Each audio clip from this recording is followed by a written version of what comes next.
Yes sir. जी sir, office में ही। हाँ, उसी को इंटरोगेट करने जा रहा हूँ।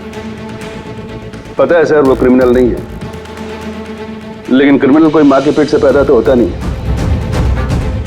मजबूरी, हालात, लालच क्रिमिनल पैदा करते हैं। देखते हैं इसे किसने क्रिमिनल बनाया।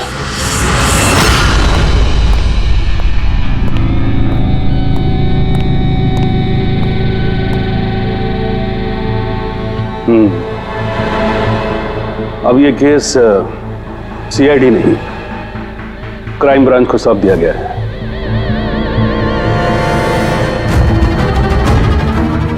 अपनी सफाई में कुछ कहना चाहते हो?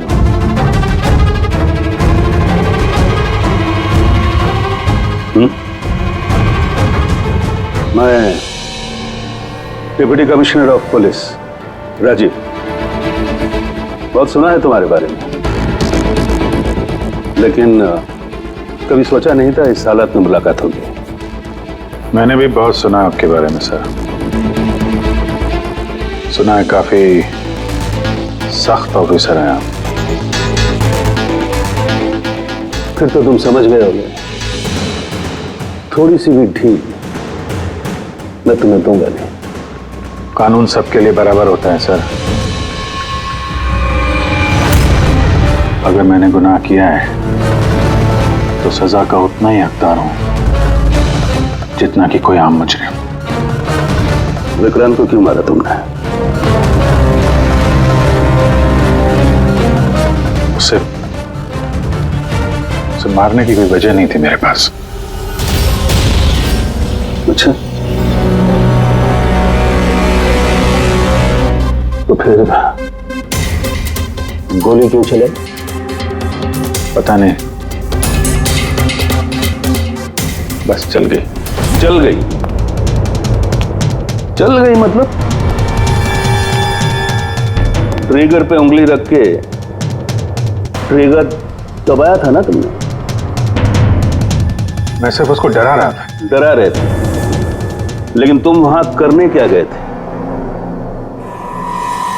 पुलिस उसे कोर्ट ले जा रही थी ना?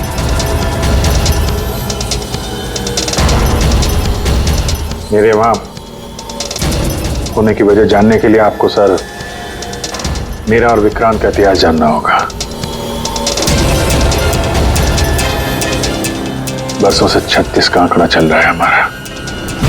कई बार वो मेरे हाथ आते आते रह गया, लेकिन इस बार मैंने उसे पकड़ लिया।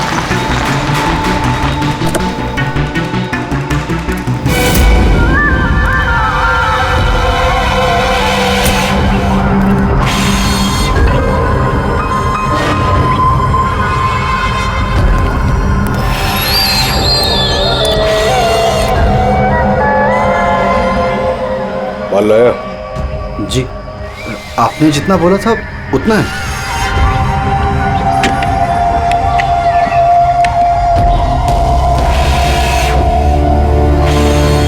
गुड। अगला कंसाइनमेंट अगले महीने की 5 तारीख को। जी। पैसे? गाड़ी में।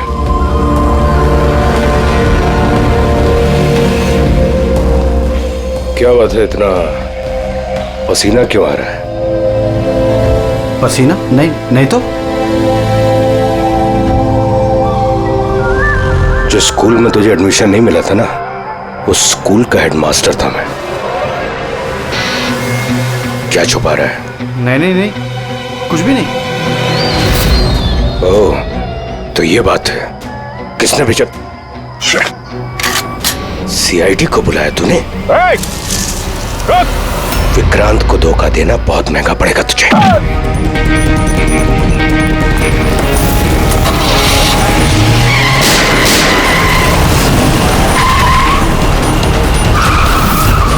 और इस तरह इस बार तुम उस तक पहुंच ही गए। हाँ, लेकिन हमेशा की तरह इस बार भी विक्रांत के नसीब में जेल की सलाखें नहीं लिखी थी। नामी गिरामी अपराधी विक्रांत ने सरकारी गवाह बनने का फैसला कर लिया है। वो मकरंद के खिलाफ अदालत में सारे सबूत देगा और इसके बदले अदालत उसकी सजा काफी हद तक माफ कर देगी। इन अपराधियों को पकड़ने के लिए हम लोग दिन रात एक कर देते हैं, अपने खून पसीना बहाते हैं। क्या इसलिए कि अदालत उनको दोबारा जुर्म करने के लिए छोड़ दे? अब अदालत को दोष मत दो अभिजीत। वैसे भी मकरन के खिलाफ उनके पास ज्यादा सबूत थे नहीं, और हमारा काम मुजरिमों को पकड़ना है, ना कि उनकी सजा तय करना। यार तो तुमको क्या लगता है, इसको छोड़ना सही है? अब सही तो नहीं है, पर हम लोग क्या कर सकते हैं, हैं?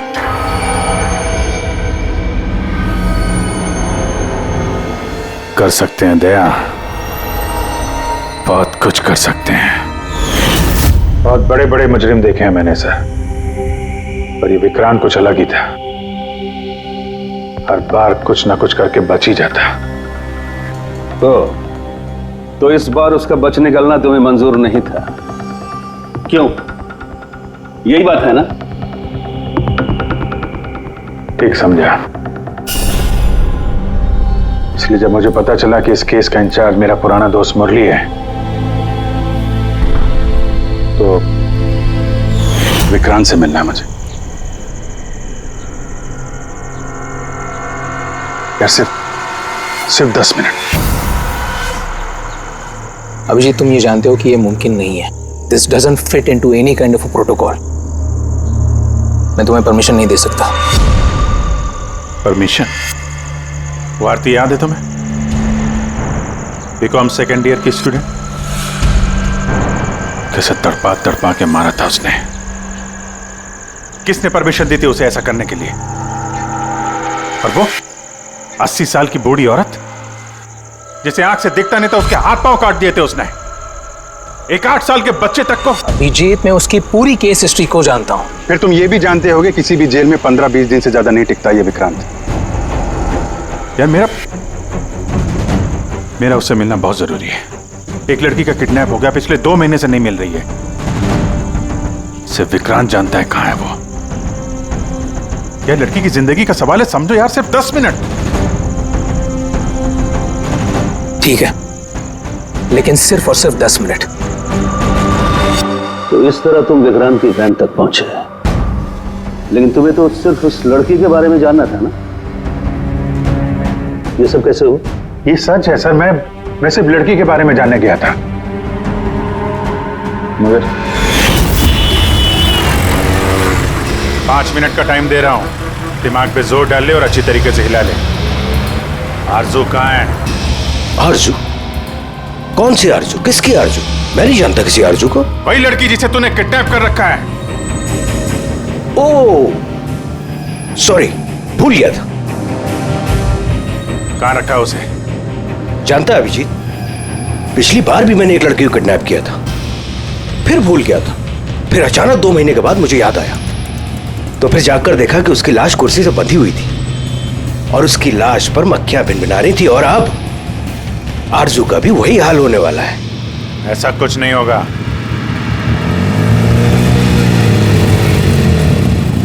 कहां है आरजू?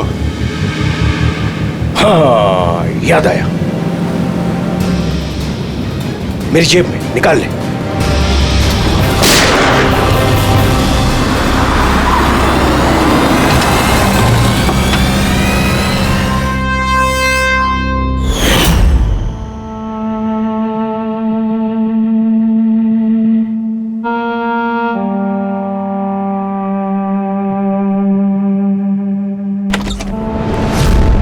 My God! Oh God!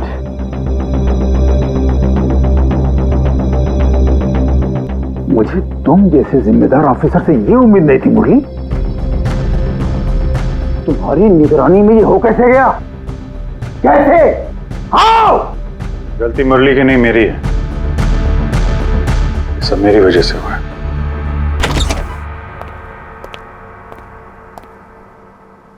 वाह वाह, क्यों एसीपी साहब, बड़ा गर्व हो रहा होगा आपको। तो इतिहास में पहली बार किसी सीआईडी ऑफिसर के हाथों खून हुआ है, और वो भी एक सरकारी गवाह का। चैन साहब, आपको जो कुछ कहना है मुझे कहिए। अपराध मैंने किया है। तुमसे नहीं, एसीपी प्रद्युमन से ही बात करूंगा, क्योंकि अगर सीआईडी की नाक कटती है तो फाइनली सारी जिम्मेदारी प्रद्युमन के कंधे पर ही आती है। इसलिए तुमसे ही बात करूंगा।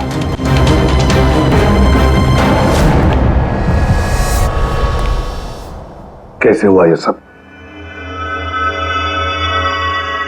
पता नहीं सर कैसे हो गया। मैं तो सिर्फ उसे गन दिखा के डरा रहा था सर। गोली चलाने का कोई इरादा नहीं था सर मेरा।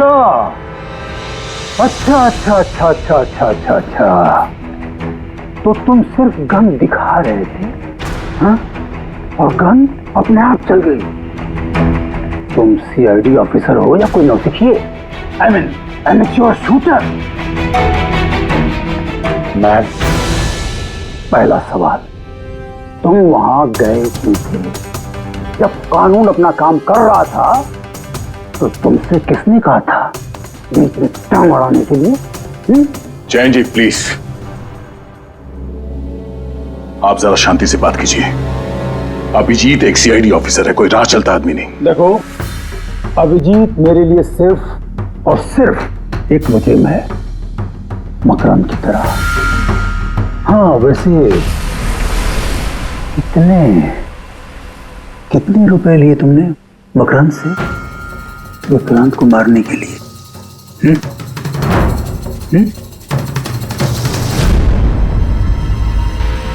अगर तुम एक वकील ना होते और मैं एक सीआईडी ऑफिसर नहीं होता तो ये सवाल तुम्हें बहुत भारी पड़ता। Oh really?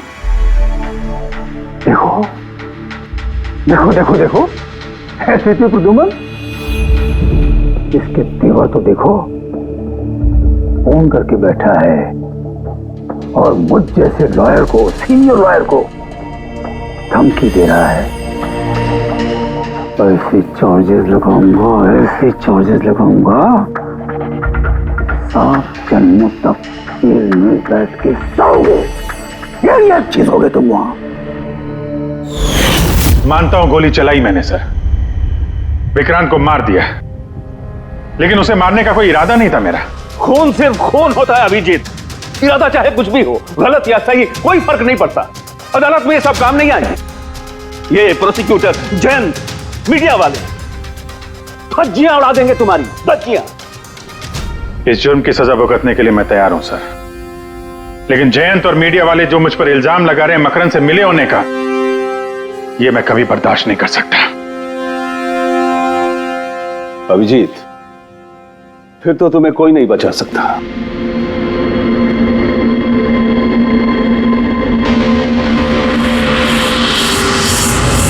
सारे सबूत और गवाह अभिजीत के खिलाफ है। यानी कोई उम्मीद नहीं है सर? कैसे उम्मीद है? अभिजीत ने खुद कन्फेस किया है कि गोली उसी ने चलाई।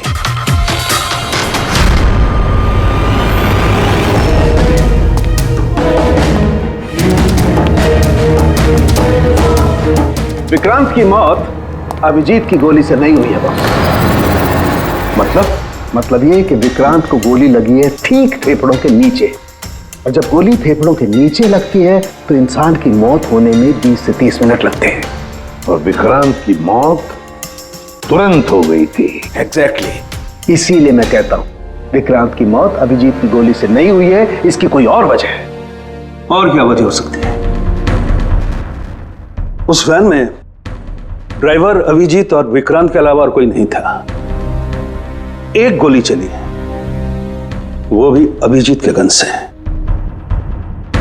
उस वक्त वैन के अंदर कोई और नहीं था, और वैन के बाहर तो कोई और हो सकता है।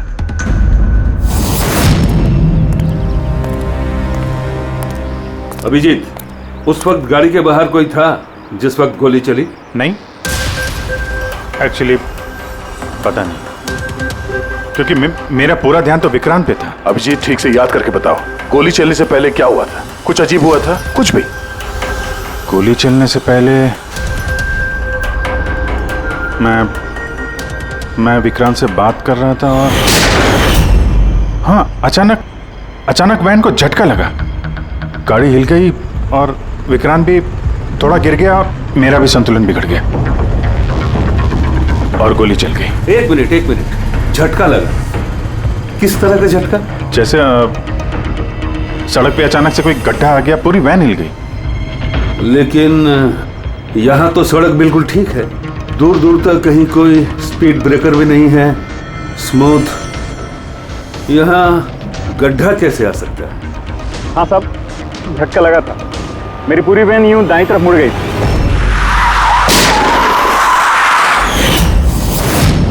स्टीयरिंग खुद ब खुद घूम गया? हाँ साहब। ये कैसे हो सकता है? साहब ये तो मुझे भी पता नहीं चला कैसे हो गया। इससे पहले कि मैं वैन को संभाल पाता, पीछे से गोली चलने की आवाज आ गई।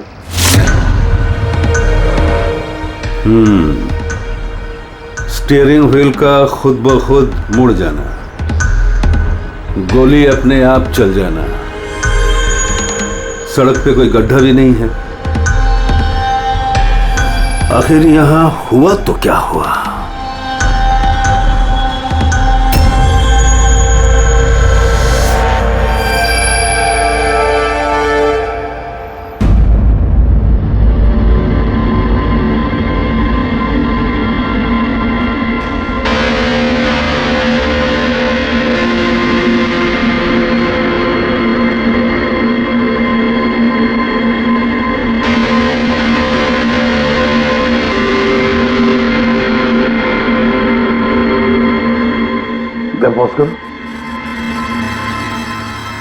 ये देखो, जब ये हादसा हुआ तो ये काली एसयूवी, ये काली गाड़ी उस वैन के बगल में से पास हुई।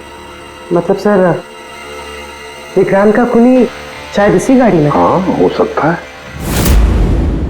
सर, ये गाड़ी कहीं रुकी नहीं सर, ये सीधे सीधे चली गई और दूसरी गोली की आवाज भी नहीं आई। और एक बात नोटिस की तुम लोगों ने, 11:17 पर वो काली गाड़ी पास हुई वैन के बगल से, और एग्जैक्टली 11:17 पर विक्रांत की घड़ी भी बंद हो गई। हाँ सर, अभिजीत की घड़ी भी 11:17 को ही बंद हुई थी। हाँ? ये दोनों घड़ियों का एक साथ बंद होना और इस कार का ठीक 11:17 पे वहां से गुजरना, ये संजोग नहीं हो सकता। बिल्कुल सर, बिल्कुल सही कहा आपने, ये कोई संयोग हो ही नहीं सकता। जरूर कोई ना कोई राज छुपा है उस काले रंग के एसयूवी में, जो अभिजीत की बेगुनाही साबित करेगा। तो यहाँ इस फुटेज में इस गाड़ी का नंबर तो दिख नहीं रहा है। इस जगह से 5 किलोमीटर दूर सर टोल नाका है, वहां के सीसीटीवी फुटेज से शायद इस कार की डिटेल मिल जाए। हाँ।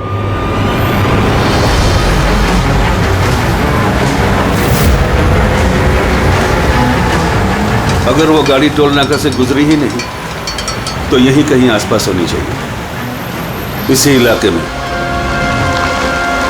सर, वो देखिए, काले रंग की कार।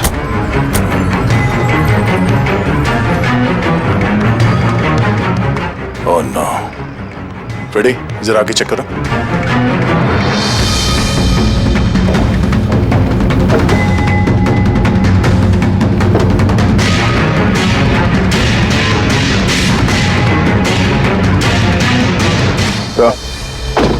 ये वही काली एसयूवी है, जला दी गई है।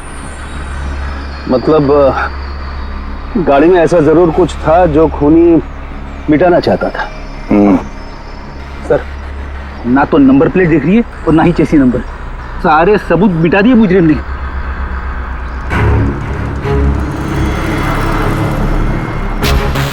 ओह, बड़े एक काम करो, जरा आसपास पूछताछ करो, देखो किसी ने यहाँ पे कुछ देखा है क्या।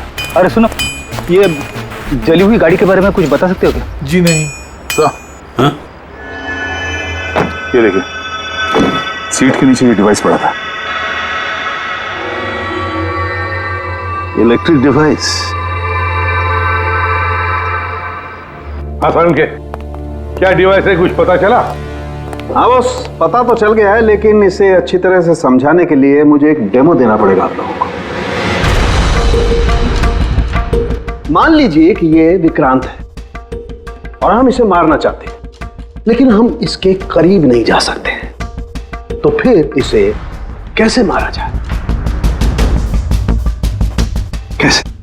डॉक्टर सालुंखे, हमें पता होता तो आपके पास क्यों आते? प्लीज आगे बताइए। हाँ, बताता हूं।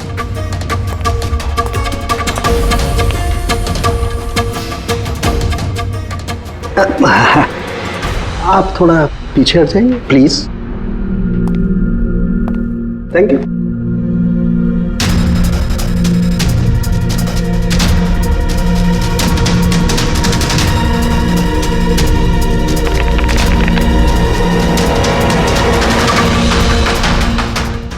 देखा आपने? बॉस, बिना नजदीक जाए इसे ऐसे मारा जा सकता है। ये आपने किया कैसे सर? क्योंकि जैसे ही हमें इस डिवाइस के बारे में पता चला, हमने विक्रांत के पुराने मेडिकल रिपोर्ट्स मंगवाए जेल में से। ये स्कैन 2 महीने पुराना है और ये वाला स्कैन ये हमने कल रात को लिया, उसके मरने के बाद।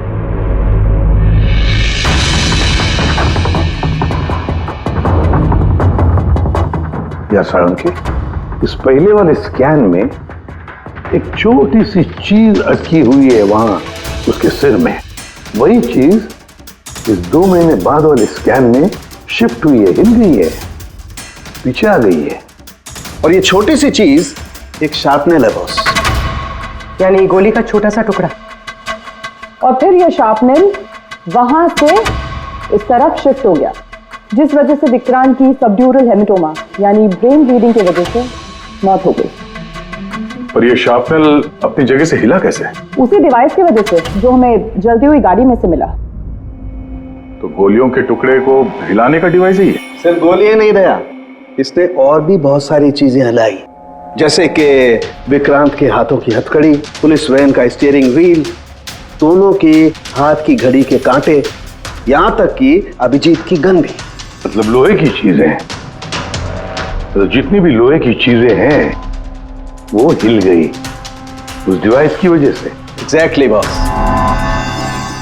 और लोहे का सबसे बड़ा आशिक है मैग्नेट, चुंबक। बॉस, ये है वो चुंबक जिसके जरिए मैंने इसे उड़ाया। यानी उस काली वैन में भी एक ताकतवर लौ चुंबक था, जिसकी वजह से पूरी की पूरी वैन दाईं तरफ चली गई और अभिजीत की मेटल की गन वो भी अपने आप चल गई। हाँ, और विक्रांत के सिर में जो अटका हुआ शार्पनेल का टुकड़ा है वो भी शिफ्ट हुआ। सर, इतनी प्लानिंग के साथ तो वही मार सकता है जिसे शार्पनेल के बारे में पहले से पता था, उसका कोई करीबी। मकरंद। मकरंद मतलब अभिजीत सर बेगुनाह? No, not at all. इतनी जल्दी किसी नतीजे पे पहुंचना ठीक नहीं होगा। मकरंद के खिलाफ जब तक हमको पक्का सबूत न मिल जाए, कानून की नजर में अभिजीत ही दोषी है। मकरंद के खिलाफ सबूत तो वही देगा ना जो विक्रांत के सेफ हाउस के बारे में जानता था, वरना मकरंद को कैसे पता कि विक्रांत किस रास्ते से कोर्ट पहुंचेगा। और विक्रांत की खुफिया जानकारी सिर्फ मुरली और उसके बाकी साथियों के पास थी। आप लोग ऐसा सोच भी कैसे सकते हो सर कि हम में से कोई गद्दारी कर सकता है? जितने ईमानदार आप लोग हैं ना, उतने ईमानदार हम लोग भी हैं। विक्रांत को कहां और कौन से सेफ हाउस में रखा गया था ये सिर्फ आप लोग जानते थे और कोई नहीं। ये सच है ना? हाँ सर, नहीं पता थी। यहाँ तक हमारे घर वालों को पता नहीं थी, तो फिर हम बाहर वालों पे क्यों इल्जाम लगाएंगे? शायद पैसों के लिए किसी ने मकरंद को यह जानकारी दी हो। प्लीज साहब, हम भी पुलिस वाले हैं,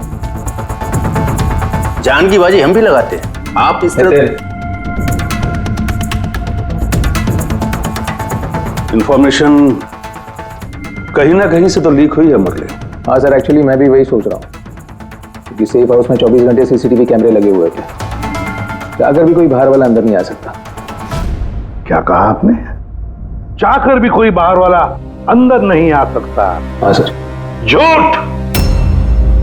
बाहर वाला कोई भी अंदर नहीं आया था। हाँ? क्यों? I am sorry sir, actually Jain ji कभी कभी आते थे। कभी कभी जैन जी आते थे। Yes sir.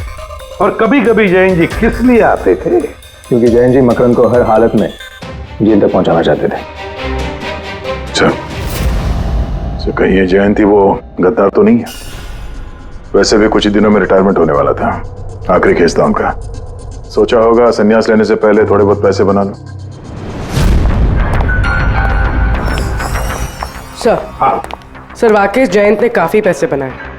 अभी 10 दिन पहले इसने पुणे में 10 करोड़ का फार्म हाउस खरीदा है। क्या? हाँ सर, ये रहे उस पार्टी के फोटोग्राफ।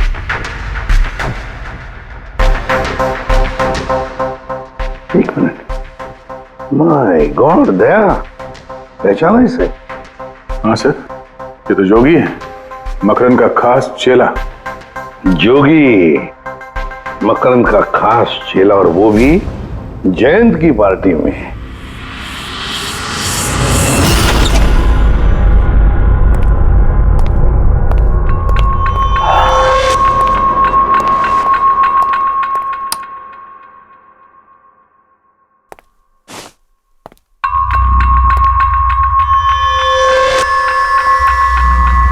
तुम यहां कैसे? और मेरे घर में घुसे कैसे? हाँ? मुजरिमों को उनके बिल से निकालने के लिए बिल के अंदर तो घुसना ही पड़ता है जैन साहब। मुजरिम मुजरिम मैं हूं या तुम? मैं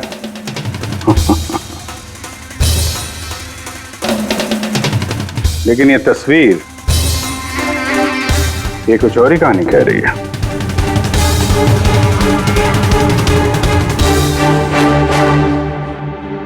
नो, आई डोंट नो, मैं नहीं जानता इसको। नहीं जानते? कमाल है, बहुत भोलेपन का नाटक कर रहे हो जैन साहब।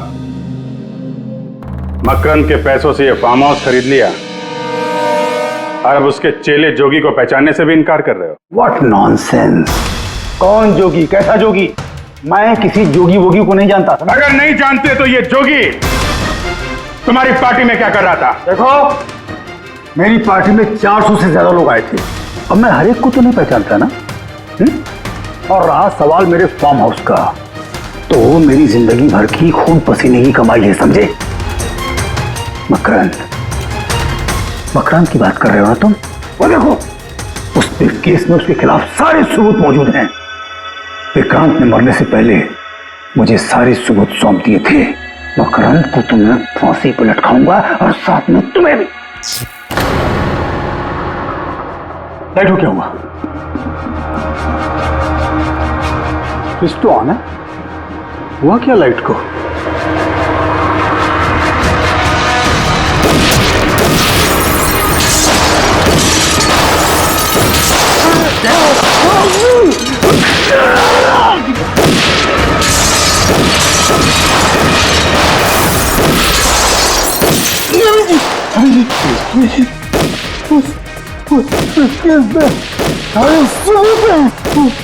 मकान के हाथ नहीं आना चाहिए। जैन जी,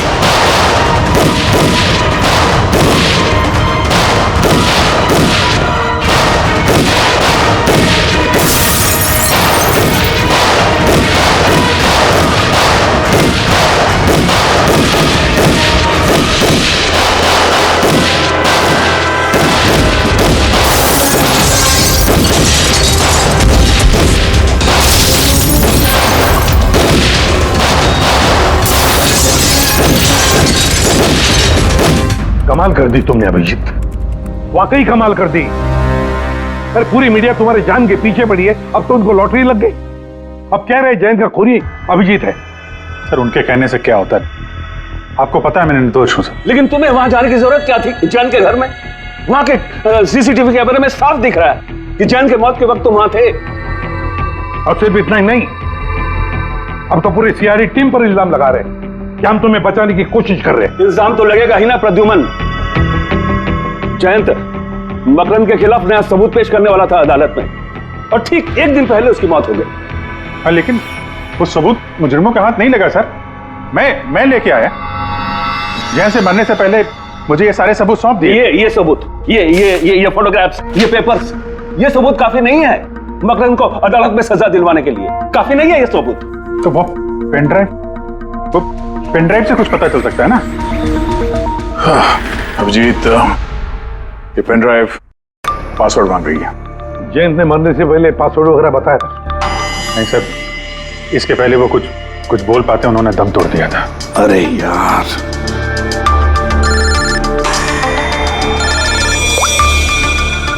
हेलो, हाँ पूर्वी। अच्छा, ओके, ठीक है। चल, पता चल गया जोगी को जैन जी की पार्टी में कौन लेके गया था। कौन लेके गया था? खुद जैन जी की पीए सोनल।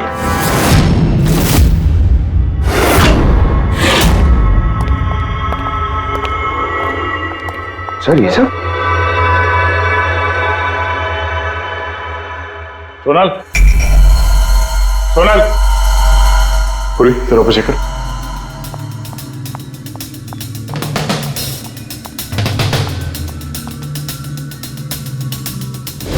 Sonal,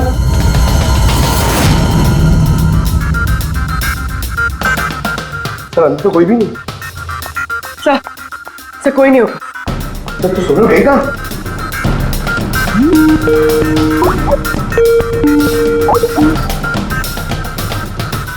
video call?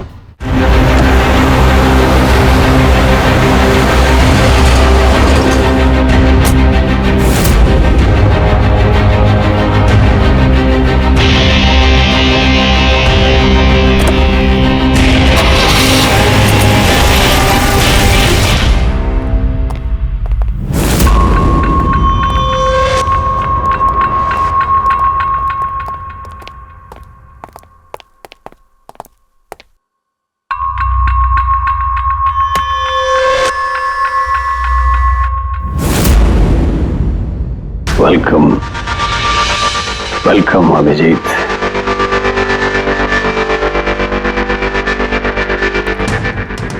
मकरंद के आशियाने में तुम्हारा स्वागत है।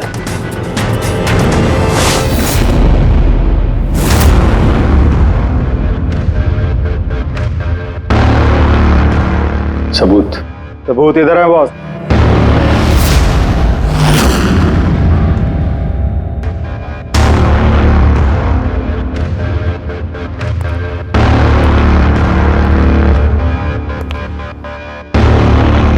मकरंद, सबूत तुम्हें मिल चुका है, अब सोनल को जाने दो। यस। वैसे भी वो कहते हैं ना कि मरने वाले की अंतिम इच्छा अधूरी नहीं रहनी चाहिए। सोनल को बुलाओ।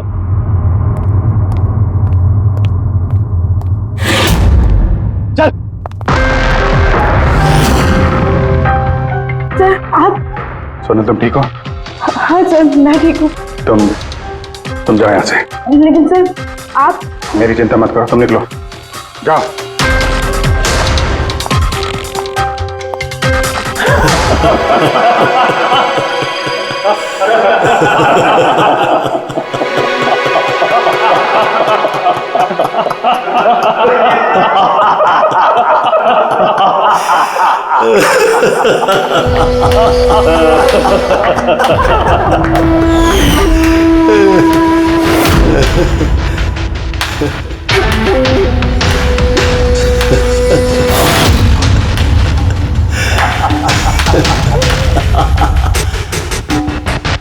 सोनल, तुम भी मानते हो ना मेरे दिमाग को? तुम सीआईडी वालों को भी मैंने चकमा दे दिया।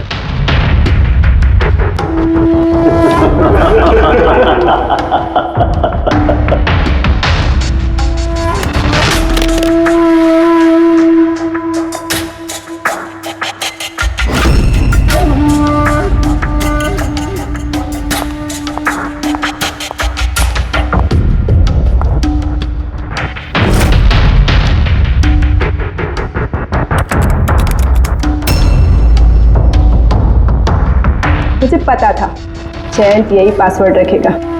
मकरम विल डाई। Now,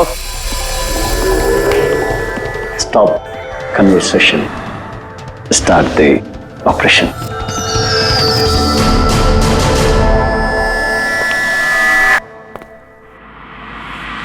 मरने का टाइम हो गया। टाइम हो गया? नहीं तो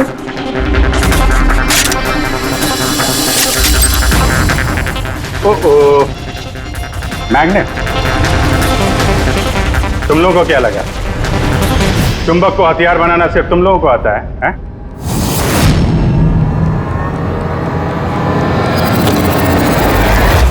इस ब्रीफकेस में वैसा ही चुंबक है जैसा तुम लोगों ने उस गाड़ी में लगाया था विक्रांत को मारने के लिए। मकरन, खेल खत्म तुम्हारा।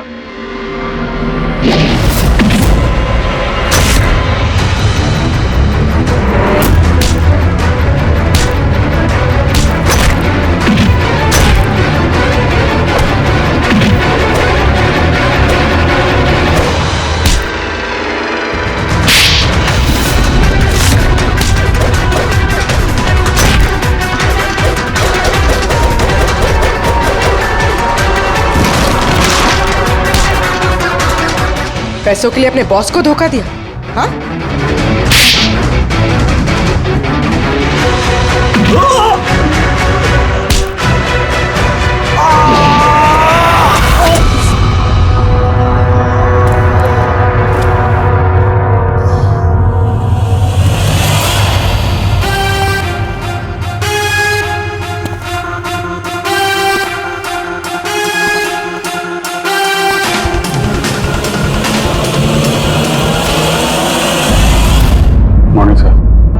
कॉन्ग्रेचुलेशन अभिजीत, फाइनली तुम पर लगे सारे इल्जाम आज धुल ही गए और एक बार फिर उसी गर्व के साथ तुम सीआईडी की ड्यूटी ज्वाइन कर सकते हो। Thank you sir. सर, हमने आरजू को बचा लिया है सर। मकरन के साथियों को पता था कि विक्रांत ने उन्हें कहाँ कैद करके रखा था, बस अब जयंत जी का सपना पूरा नहीं हो पाया मकरन को जेल भेजने का। चलो जो भी है, all is well that ends well.